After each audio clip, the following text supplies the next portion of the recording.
Hello. I spend an eye-watering amount of my time in meetings. It's part of the course being COO. I have the meetings so other people don't have to. Relatedly, I spend a lot of time thinking about what sucks about meetings and how to make them suck less. And one thing I can't stand is when you're in a room full of people and one or two people are holding court and nobody else can get a word in edgeways. In my more pretentious moments, I like to think of good meeting facilitation as being like conducting an orchestra. There's a real skill to easing back the more robust instruments to make way for the more subtle melodies. But in reality, most meetings are a little bit more like this. Who here's been on the receiving end of a meeting like this, where you feel like you're being blasted in the face by a tuba or two for an hour? I can see quite a few hands. All right, I've got a harder question for you. Who is willing to admit to maybe being a little bit prone to playing the tuba? I mean, we're a room full of managers, so I think all of us have played a tune or two. But sometimes it's all about awareness. Vito yesterday talked to us about self-awareness, and that is absolutely what is happening here too. If you're aware of how much space you're taking up, it can be really eye-opening. There's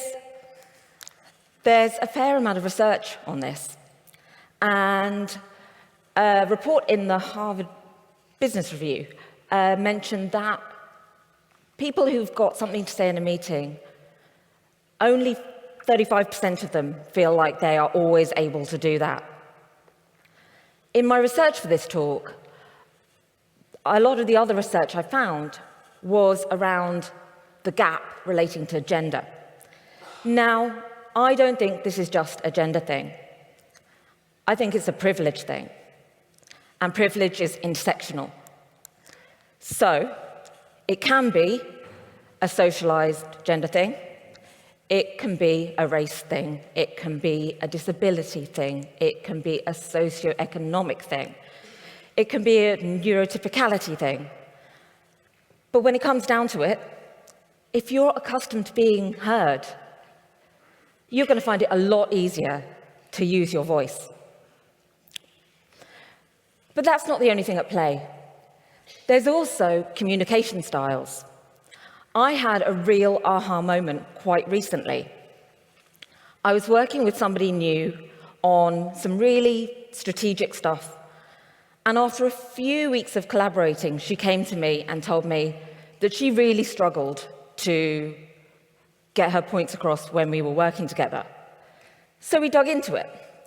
And what we found that was happening was that I tend to think out loud when I'm working on a really gnarly problem.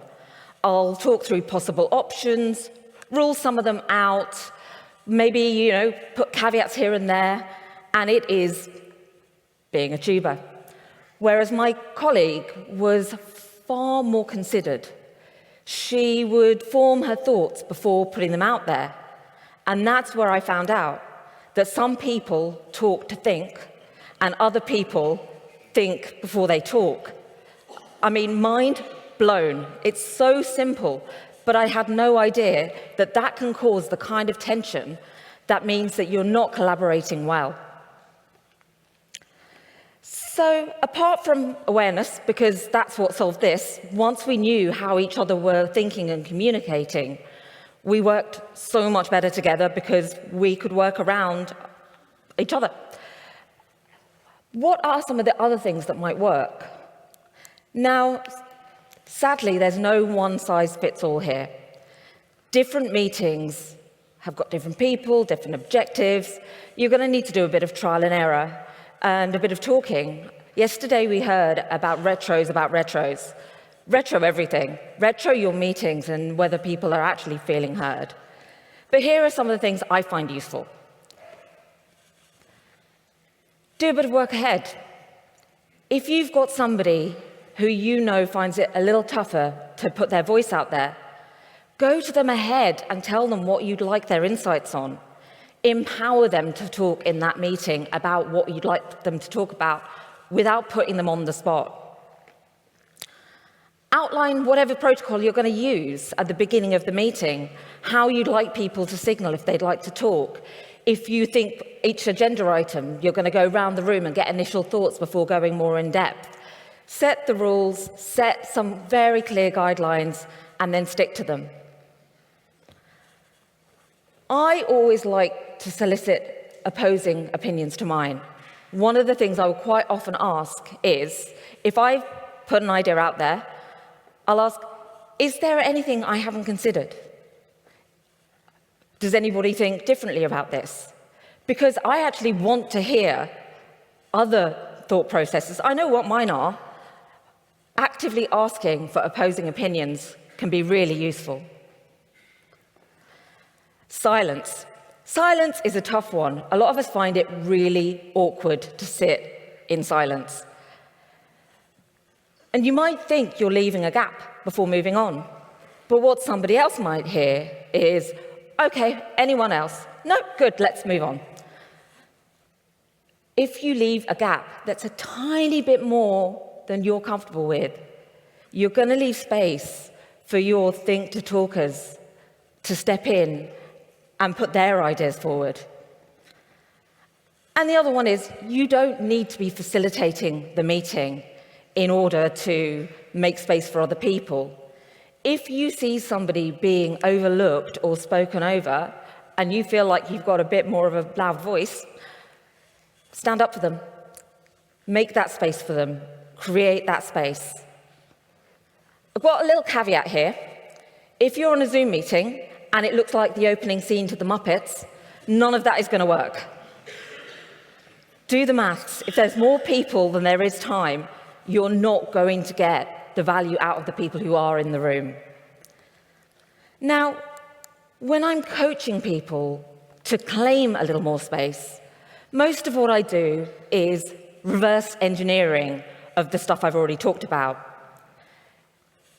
Ask what you could best contribute to a meeting ahead of time so you're prepared. Don't be afraid to be circle back person.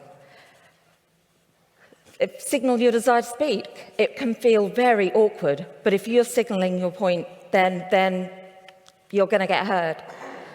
And if you're comfortable to, call it out if you're spoken over, either on the spot or quietly afterwards. Because the best meeting is one where you learn something new. And if somebody is bashing at a bass drum, you're going to miss the epic triangle solo. Thank you.